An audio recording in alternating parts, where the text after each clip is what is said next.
All right. Hopefully this works. And if in the middle my daughter comes screaming through, just try and ignore her. We're doing the best we all can. This is for session 7. Obviously, we are not going to have our guest speaker. It was going to be Ben Jameson about our district's data. We'll have to figure out a different way to kind of go through that. So we're going to just skip into formative assessments. This is on your quiz. You are welcome to use the PowerPoint while you take your quiz. Just be aware that when you take your quiz, once you answer a question and then go to the next one, it will not let you go back. So be careful to make sure that it's the answer you wanted before you move on. So formative assessments are ongoing assessment process that provides students and teachers with feedback on progress towards instructional goals.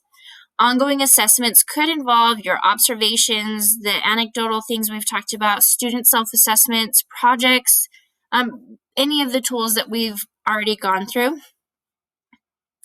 Interim assessments are periodic assessments, and that's the key on your quiz, periodic assessments that provide students, parents, and educators with information on unit attainment or progress across units. So again, when you get this question, periodic assessments is important. Once you answer it, you can't come back to it, so make sure you've got it the first time.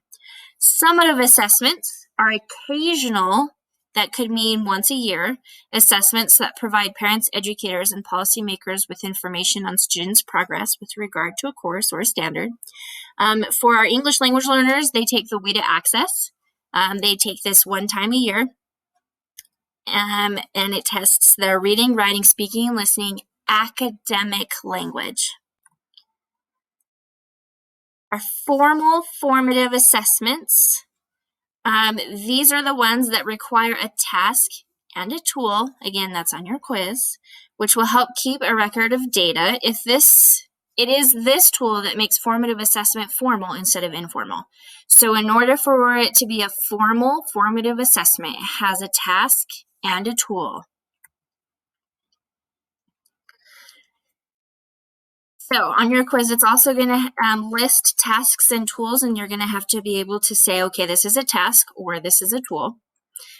Some examples just to get you going. A student creates a poster on the water cycle, or a student creates a timeline of events of World War II. Students draft an essay about female authors in the 1800s. Really, the idea is that students are doing something. It's the activity that they are doing during your assessment. Tools are how we collect data from assessments. I know this is a huge repeat, but that's because we want to make sure that the repetition helps make this more internal instead of short-term memory. Some tools are checklists, rating scales, rubrics. Some of you use starters that could be used as a tool. Basically, it's anything that you could use to get a score from.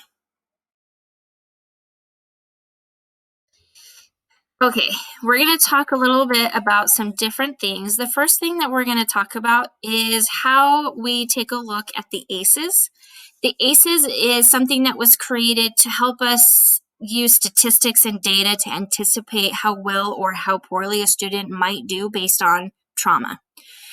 So things that are included in the ACEs are things like abuse, neglect, or dysfunction, even parents who get divorced. And the idea is the more ACEs a student has, the more likely they are to get into trouble, not graduate, drop out, have a hard time building healthy relationships and things like that.